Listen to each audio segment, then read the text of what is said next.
sans qui cette anthologie n'existerait pas et qui fait partie, le maire de Sèvres, des auteurs, puisqu'il il a écrit une préface pour l'anthologie et pour rendre hommage au festival. Voilà. Merci.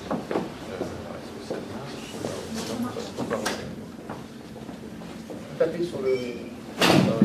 Oui, ça y est, ça fait pas. Oui, mais c'est mieux. C'est bon, merci. Bien, merci. Donc, effectivement, le maire, un des auteurs, il y en a également, il y en a 13 en tout avec le maire. Voilà le dernier qui va être sur la scène.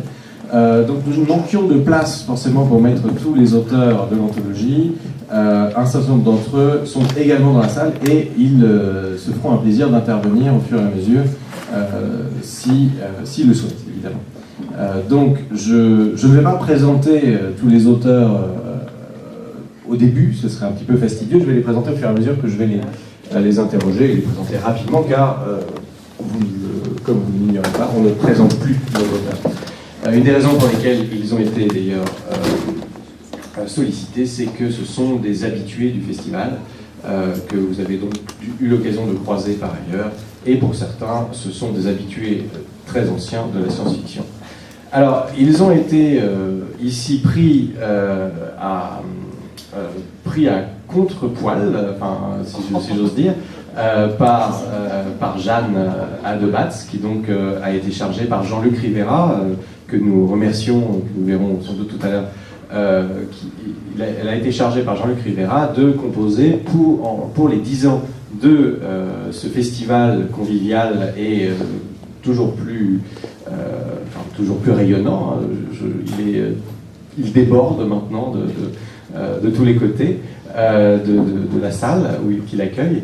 Eh bien, elle a été chargée donc de composer une anthologie. Et le sujet qui lui est venu était tourné autour des vampires. Et donc je disais que les auteurs que nous allons entendre ont été pris un petit peu à contre-courant, je dirais plutôt, puisque pour l'essentiel ce sont des auteurs de science-fiction, même si ce n'est pas la totalité de ce que nous avons comme auteur ici, mais c'est un sujet, donc le sujet des vampires, un sujet qui, au départ, n'a été abordé par aucun d'entre eux. Donc le défi initial, c'était parler de vampires, alors que ce n'est pas leur centre d'intérêt.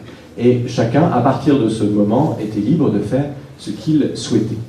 Alors, ma première question va s'adresser à Philippe Curval, ainsi que indirectement à Christian Léaurier et à Olivier Paquet, qui sont également présents dans la salle. C'est-à-dire, j'aimerais savoir, donc Philippe Curval, qui est un auteur de science-fiction, un des grands anciens de notre... voilà, tout à fait, hein, on ne le dira jamais assez. Donc, un auteur qui a fait des contributions remarquables à la science-fiction en tant que critique et bien sûr en tant que romancier nouvelliste. Ici, j'aimerais savoir, en fait, comment il se fait, quel a été le processus de création qui t'a mené à faire du vampire ici un élément de satire sociale. C'est-à-dire que dès le départ, Jeanne s'est attaquée à moi parce qu'elle sait que j'ai horreur de l'histoire des vampires, bien qu'on ne puisse pas dire que les vampires soient éloignés de la science-fiction, puisque je suis une légende de Matisson, mais quand même un des grands livres de départ où la science-fiction est mélangée avec les vampires. Enfin, c'est un sujet qui ne m'intéressait pas. Alors j'ai procédé comme je fais très souvent, pas toujours, c'est-à-dire que j'ai utilisé les procédés de Raymond Roussel, et donc j'ai pris le mot vampire et je l'ai détaché, et au début j'ai mis vent, le vent, et pire. Et donc à partir de là, je me suis dit qu'est-ce que je pourrais faire à partir de là et réfléchir sur le sujet. Donc qu'est-ce qu'il peut y avoir de pire que le vent? Et c'est à partir de là que j'ai développé cette histoire. Et cette histoire est venue un peu parce que j'ai lu il y a très longtemps, une époque où justement il paraissait pas mal de romans autour des vampires dans les années 20, un roman dans lequel on parlait à la fois des vampires et des eupires. Alors les eupires, c'était une invention de l'auteur, et ces eupires étaient des personnages qui justement étaient des vampires d'argent. Et donc à partir de ces deux idées, pire que le vent et les vampires d'argent, j'en suis arrivé à développer une nouvelle qui justement porte sur le problème que pose actuellement le pillage financier globalisé, mondialisé. Et j'ai voulu donc utiliser cette histoire de vampire pour en faire une sorte de satire du monde actuel en train de se faire plumer par des banquiers. Voilà. Donc Christian Lévrier. Oui, je crois que la démarche est à peu près identique. C'est-à-dire que moi, ce que je sais faire, c'est de la science-fiction. La science-fiction, pour moi, par définition, c'est une critique sociale. Et donc, je me suis attaqué aux vampires de notre époque. Et en l'occurrence En l'occurrence, les circuits commerciaux, l'utilisation également de l'imaginaire pour faire rentrer les gens dans les circuits commerciaux. Alors, moi, en fait, je suis parti aussi de ce qu'est un vampire. Et traditionnellement, le vampire, il se nourrit depuis 25 heures du sang, le sang étant vecteur de virus ou de tout ce genre de choses. Et je me suis dit, quel est le vecteur le plus important de notre vie moderne? J'ai cherché, j'ai trouvé les réseaux sociaux, Facebook et Twitter, et de se dire que finalement, un vampire peut se nourrir de ce qui est notre puissance vitale, c'est nos amis, et donc de vampiriser nos amis, et donc une intelligence artificielle qui se nourrit de nos amis pour exister elle-même. Donc de partir justement de ça. Donc des vampires finalement inscrits totalement dans la société contemporaine et non plus des individus qui se cachent et qui sont finalement... C'est aussi des individus qui, dans vos nouvelles, se mettent à vivre à la lumière. Alors pour certains, c'est pas forcément une bonne idée. La révélation reste un moment difficile pour les vampires, mais en tout cas pour Philippe Querol, par exemple, visiblement ils le vivent très bien. Je vous laisse découvrir la fin de la nouvelle de ce point de vue-là. Alors le vampire comme figure, motif qui aspire non seulement le sang, mais également qui se nourrit de ses victimes, qui se nourrit en quelque sorte de leurs émotions, de leur vécu, de ce qu'ils sont. C'est aussi un des motifs importants du vampire, ici repris et manipulé par certains de nos auteurs, qui ici réfléchissent, ont mis en scène des situations d'amour, de relations amoureuses un petit peu paradoxales. Et je me tourne ici vers Marianne Lecomte pour lui demander justement ce que l'amour, et Christian Villa pourra intervenir effectivement à ce sujet également, pour lui demander un petit peu ce qu'elle a retenu et ce qu'elle a au contraire remodelé en ce qui concerne les relations amoureuses avec des vampires. Alors pour moi, il est évident que vampire va avec sexualité. Parce que tout dans le mythe du vampire, il y a d'abord la quête de la proie, ensuite tout ramène à une sexualité même humaine, avec la morsure, avec le sang, avec la peur, avec la soumission, avec des rapports d'esclave-maître, avec la jouissance que les deux vont avoir. Donc il était évident pour moi, une nouvelle sur le vampire, c'était une nouvelle d'abord sur une vampe, la femme fatale, qui drague. Et comment draguer, il y a un autre objet qui pour moi évoque la sexualité, la motocyclette de Mandiargue, la chanson de Gainsbourg sur les Harley Davidson. Et donc il était évident pour moi, une vampe allait draguer à moto la nuit dans les endroits un peu glauques. Donc tout est parti de là. Oui, moi je suis parti sur le même principe que Marianne, c'est-à-dire qu'il y a un lien étroit entre vampire et érotisme.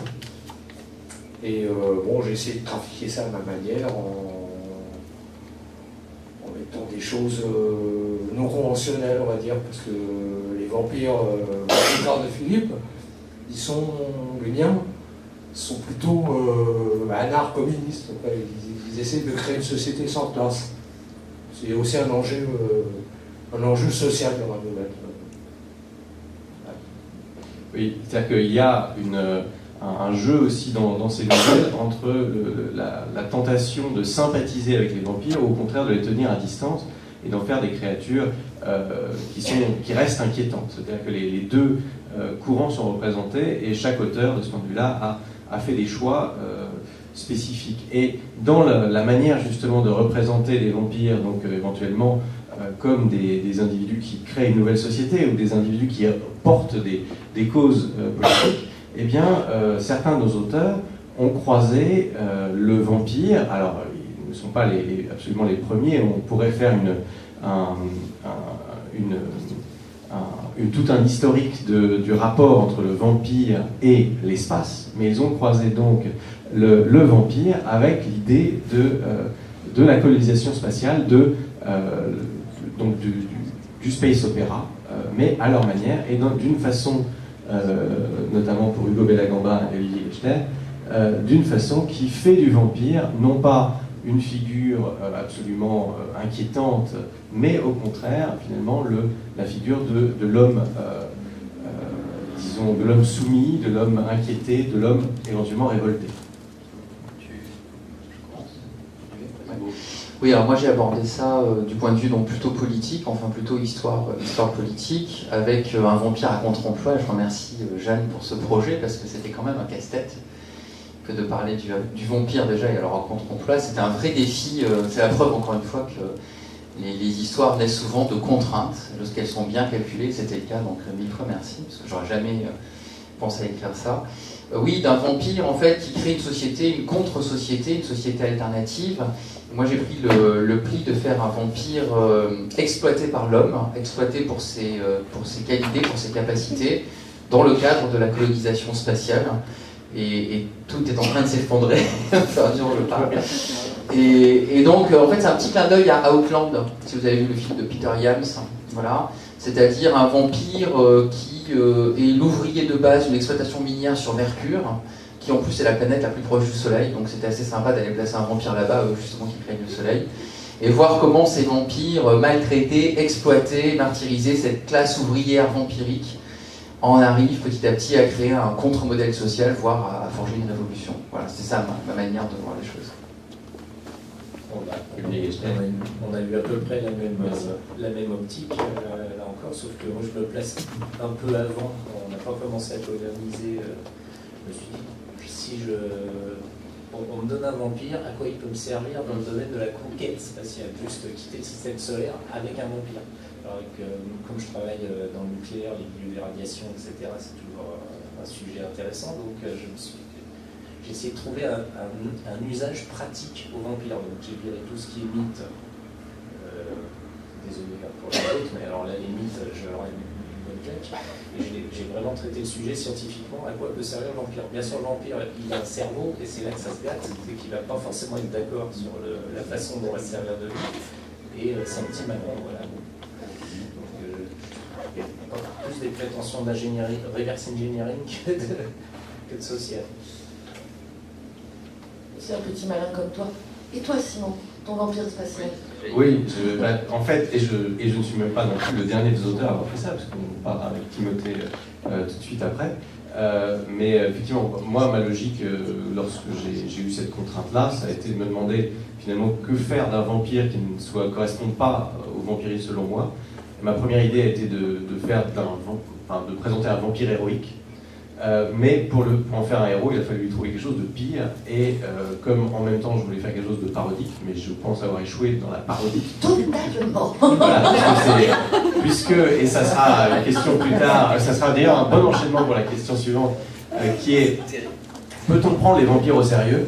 Eh bien, je n'ai pas pu m'empêcher de prendre les miens au sérieux, tout en mettant en scène une invasion d'extraterrestres vampires de l'espace. Bon. Voilà. Donc, mais justement, peut-on prendre le vampire au sérieux, ou plus exactement, peut-on faire quelque chose qui soit entre sérieux et parodie? Et de ce point de vue-là, un des textes les plus surprenants est peut-être le texte de Timothée Ray, qui est également poète. Je l'ai découvert dans l'anthologie, et qui le prouve en écrivant sa nouvelle en alexandrin. Et en fait, ma question ne vise pas la poésie et les vampires, mais plus largement, finalement, effectivement, peut-on prendre les vampires au sérieux lorsque on vient d'une logique qui est une logique, disons, plutôt de science-fiction? Peut-on les prendre au sérieux? Alors, ouais, tu fais ce que tu veux de la question, mais ça me permettra également de donner la parole après à Raphaël Garnier-Cassagnac, qui, lui, s'est interrogé effectivement sur cette question du sérieux des vampires. Non, je n'ai pas vraiment pris au sérieux, mais bon, un thème comme ça, ne serais pas venu à l'idée d'écrire une histoire de vampire, quoi. C'est quelque chose qui m'a jamais beaucoup intéressé. Et ça a été un peu un problème. Je me suis dit, voilà, qu'est-ce que je vais faire de cette histoire de vampire? Alors bon, j'avais ces images de Nosferatu, là où il y a le bateau des morts avec ces vampires. Et donc j'ai transposé dans un univers de Space Opera, quoi, avec une cargaison de vampires dans un astéroïde creux, quoi, qui voyage avec un écosystème. Et on a le point de vue d'une intelligence artificielle totalement stressée. Et ces programmeurs sont des rigolos parce que quand elle est stressée, elle s'exprime en alexandrin. Alexandrin classique. Et donc, bon, l'idée c'était voilà, de le faire façon. Jeanne m'avait dit, fais quelque chose à contre-emploi. Je traduis décalé.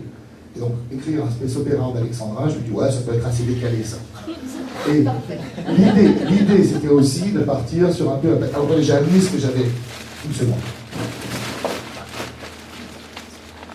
Je n'ai pas osé trop insister. Au départ, il y avait un frontispice qui imitait les classiques Larousse. Et donc l'idée c'était de faire un faux classique Larousse, une sorte de vampire. Et il y a les notes de bas de page, hein, il y a, je ne sais pas, une trentaine de notes, ça dévore le texte, quoi, qui explique des points de l'histoire de la galaxie, qui est voilà, correspondant à ce qui est raconté dans ce forme d'alexandrin. Mais pour revenir à ta question, le prendre au sérieux, je ne me serais pas vu écrire une histoire de vampire qui fait peur avec des gens transis. J'ai pas tellement vu l'érotisme. J'ai vu le côté social. Hein. C'est des gens, au fond, les vampires, c'est des gens qui ont été traités contre l'immortalité. Hein, il y a un pastiche très net voulu de Cordonnier Smith. Hein, c'est d'énormes boutons obèses qui produisent la drogue d'immortalité. Simplement, bon, là, il y a un problème, c'est que ça transforme les gens en vampires. Et on les a tous expatriés sur des planètes maudites, lointaines, etc. Là, c'est une nef qui, au départ, les approvisionne. Et bon, je ne raconte pas tout, il va être détourné à d'autres fins. Mais l'idée, voilà, c'était de faire un truc décalé en écrivant en alexandrin du space opéra. Le seul truc qui manque, là je viens d'y penser, dans ta nouvelle, c'est les sujets de cours. J'ai pas osé montrer qu'entre les vers 88 et 93, l'auteur a su opposer. J'ai pas osé. À un moment, c'était vachement content de faire de la gare des Michards. Oui, la gare des Michards. Voilà, l'idée, c'est la gare des Michards. Réédite-la avec ces notes de bas de page. Pas de souci. Je pense qu'il faut en faire un roman. Hein. Ah mais j'ai une épopée de science-fiction en cours qui fait 7000 vers, mais j'en ai parlé à André Les Moutons, il m'a dit mais tu ne placeras jamais un truc pareil. Même chez les moutons, on ne peut pas placer les moutons. Il n'y a pas trop la poésie. Hélas. Alors Raphaël, prendre un e-book. Voilà, ça sera sous forme d'e-book. Timothée, tu tiens un bon filon pour tes dédicaces tout à l'heure. Montrer que. Dédicace, ça sera des listiques en alexandrin. D'accord. Je promets avec la ligne sur votre. Moi, quand Jeanne m'a proposé le projet, j'étais bien emmerdé, je pense que tout le monde. J'ai d'abord cherché des idées de science-fiction, j'ai trouvé des trucs assez tordus, mais moins tordus que ce que vous avez trouvé vous. Et finalement, je me suis rabattu sur quelque chose d'assez simple. Je me suis dit, on va à Sèvres. Qu'est-ce que ça peut être un vampire aujourd'hui à Sèvres? Aujourd'hui, c'est pas du tout de la science-fiction, en fait, finalement. Puis je me suis dit, où est-ce qu'on envoie? On l'envoie au cinéma, on l'envoie sur les tables à Sèvres. Je me suis feuilleté quelques bouquins de Bitlit les années précédentes, et donc finalement voilà, donc mon vampire il est sévrien, il habite ici, vous verrez qui c'est si vous le lisez, et au final, pour répondre sur ce que tu disais, je suis arrivé à la conclusion que le vampire aujourd'hui c'est peut-être devenu une espèce d'immense farce. Il y a un mythe fondateur qui est très très fort évidemment, mais c'est devenu une espèce d'immense farce, donc effectivement je ne les ai pas du tout pris au sérieux. Et cette question peut s'adresser également à Jeanne, puisque, outre le fait qu'elle est ontologiste, c'est aussi quelqu'un qui a beaucoup écrit sur les vampires, enfin, à partir des vampires, mais là aussi, peut-on reprendre le vampire au sérieux? Je crois que moi je ne peux pas, en tout cas, et puis de toute façon je ne peux jamais prendre grand-chose au sérieux, donc pas plus les vampires qu'autre chose. Cela dit, je crois que ma réaction, enfin, la raison pour laquelle j'écris des vampires un peu à côté de la plaque, décalée aussi, c'est parce que il y avait les beaux vampires, ceux qui traversaient les ponts et qui étaient accueillis par leurs fantômes, les Nosferatu, les Dracula, et la dernière vague vampirisque me paraît terriblement affalissante. Donc pour moi, je crois que l'humour, qui est une chose sérieuse, trop sérieuse pour la laisser à Timothée. Tu as bien raison. C'est quasi affalissant, là. D'ailleurs, ou à Simon Bréant.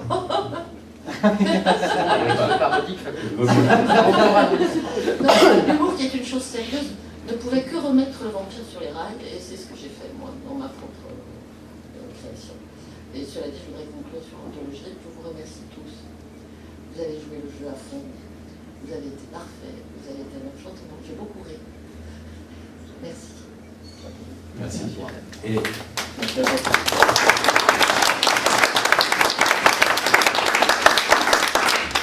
Enfin, tout ce que je viens d'entendre me donne envie de lire l'anthologie. C'est fait partie de l'objectif. Alors, il nous reste du temps, c'était le but aussi. Là, on a fait un premier tour, et là, si je vais maintenant demander aux auteurs, enfin, avant de donner un petit peu la parole au public, que je remercie évidemment d'être là, et que j'invite à aller trouver l'anthologie le plus tôt possible en sortant. La question justement, c'est une question double. D'après vous, est-ce que cette anthologie constitue une sorte de d'hommage un peu post-mortem pour le vampire, c'est-à-dire dans l'idée que finalement il y a une mode qui aurait tendance à faire disparaître le vampire comme élément de création originale. Donc est-ce que vous avez l'impression que c'est une sorte de... Pour vous, c'est le point ultime, ou est-ce qu'il vous semble que, sans forcément présenter ce que vous faites comme étant le filon en or, sauf peut-être effectivement les Alexandrins de Timothée, mais est-ce qu'il vous semble qu'un nouvel avenir est possible pour le vampire à partir des pistes que vous avez envisagées? Est-ce que vous semble que le vampire peut être justement renouvelé autrement que dans des formules qui en font essentiellement des femmes court-vêtues, chasseuses de vampires? Qu'en pensez-vous? La mienne n'est pas court-vêtue. Voilà, tout à fait. Oui, je parlais depuis... et en plus, c'est de la science-fiction quand même, j'ai oublié de le dire. C'est de la SF. Alors, qu'en pensez-vous? Moi, je pense une chose. Moi, je crois que c'est pas le vampire qui peut revenir, parce que c'est vrai que c'est un thème maintenant évolué où tout a été dit. Par contre, la vampirisation est véritablement le thème que la plupart d'entre vous ont traité. La vampirisation sur le plan économique, sociologique, etc. Ou même religieuse. Et donc là, je crois qu'il y a une possibilité de renouveau du thème. J'allais dire à peu près la même chose que Marianne. Oui, c'est-à-dire que justement, finalement, auteurs de science-fiction qui nous intéressons finalement davantage au présent qu'au futur comme prédiction, pas de prédiction, on s'intéresse au présent, on a été plus ou moins frappé par la vampirisation, alors l'argent, qui existe.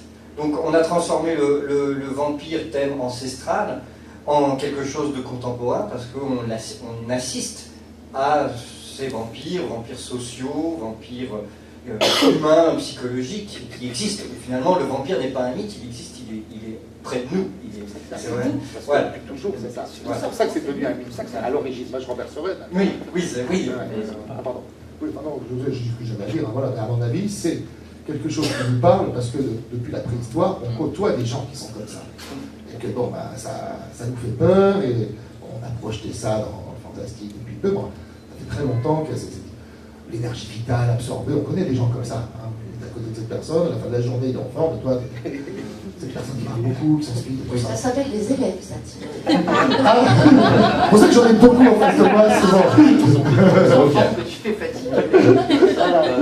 Juste pour ajouter quand même, alors je suis d'accord avec. C'est des élèves efficaces, hein, c'est pas des élèves standards. Les élèves standards, justement, ils ne vampirient pas, ils meurent. Merci Georges.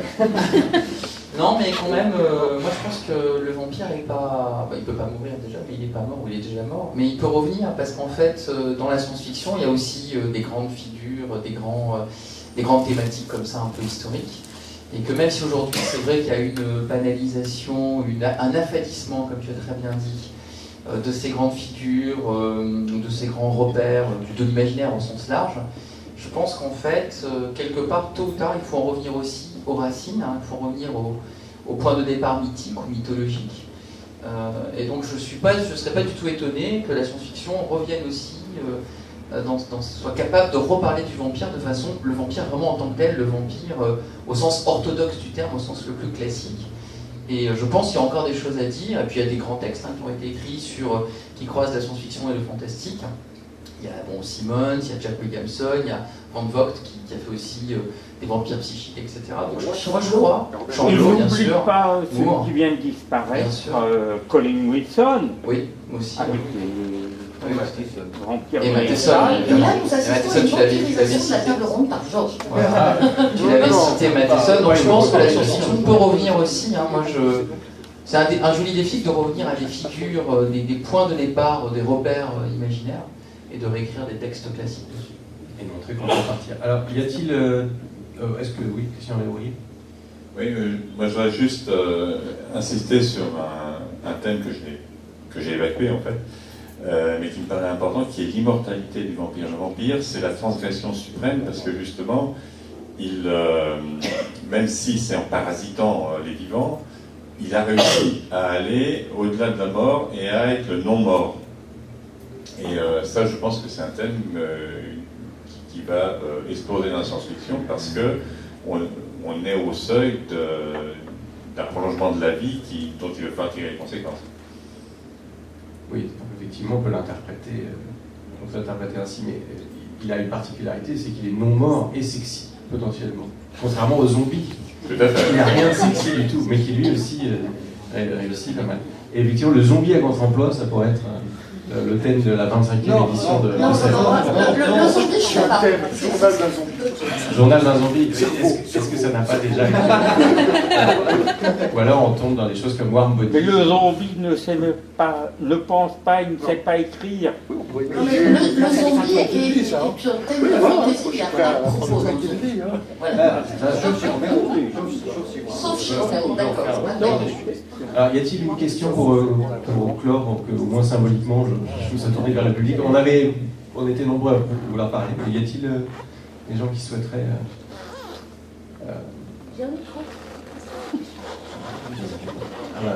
Sinon, une question. Moi, j'ai une question pour le modérateur. Et oui, parce qu'on est modérateur, on n'a pas toujours l'occasion de dire tout ce qu'on a à dire. Alors, le modérateur, autant que vous le sachiez, c'est quand même sa première nouvelle publiée. C'est la deuxième. Ah, c'est la deuxième, voilà. C'est la première nouvelle de science-fiction publiée. Première nouvelle. Puisqu'avant, j'ai publié une nouvelle de fantasy, une nouvelle de... Enfin, deux nouvelles de fantasy. Une nouvelle de super-héros, mais ce n'est pas de la science-fiction, c'est de la fantasy urbaine. Alors, chez Parchemin et Traverse, et notamment, effectivement, publié par Timothy. Mais c'est effectivement la première nouvelle de science-fiction que j'ai faite, sachant que j'étais tenté au départ de faire de la parodie et de la fantasy, bon, et que j'ai essayé de faire de la science-fiction. Alors, considérons que tu as complètement échoué dans la parodie, je crois que c'est clair. Qu'est-ce que tu vas en faire de cette expérience? Parce que vu l'ampleur métaphysique de ton univers, on pourrait imaginer un roman derrière. Non, un roman. Que tu as annoncé ici et maintenant, et au nom de l'éternité et de l'immortalité. Un roman, certainement pas, mais je pars du principe, et c'est ce que j'ai retrouvé également dans les autres textes de l'anthologie, que les nouvelles, pour moi, quand elles sont réussies, c'est quelque chose qui donne envie d'en découvrir plus sur l'univers, tout en frustrant sur le fait que, non, on n'en saura pas plus. Et donc, la nouvelle, c'est vraiment quelque chose qui est un carrefour, un moment de rencontre de très nombreuses choses. Et effectivement, on peut avoir envie de les prolonger, mais justement, moi je pars du principe que il vaut mieux ne pas prolonger une nouvelle parce que, voilà, une grande partie de ce qui fonctionne sur du trompe-l'œil. Alors que le roman, surtout vraiment bien composé, il y a du solide derrière. Donc, non, mais éventuellement, effectivement, je n'exclus pas, effectivement, à l'occasion de produire d'autres textes. Et d'ailleurs, j'ai proposé un texte à l'anthologie 42, voilà, que je signale en passant. Et je crois que l'appel à texte est encore ouvert. Voilà, jusqu'au 31 décembre. Donc l'anthologie 42, autre anthologie, mais pour le coup, beaucoup plus... Elle est à la fois dirigée par moi et par un collège voilà, qui dépend de moi. Disons beaucoup moins de contraintes, puisque 42, ça veut dire en gros, faites de la science-fiction. Voilà, celle que vous aimez. Voilà. Avec des lézards à gros seins. Bien. Donc la rencontre du vampire et du lézard à gros seins se sera produite, malgré tout. Et donc, je crois qu'on va terminer là-dessus. C'est une bonne manière de terminer. Donc, merci encore au Festival de Sèvres là-dessus. Merci à Jean-Luc Rivera pour cette initiative et pour tout le travail qu'il fait et auquel cette anthologie tente modestement de rendre hommage. C'est aussi un témoignage de la part des auteurs de l'affection et du respect qu'on a pour Jean-Luc Rivera. Voilà.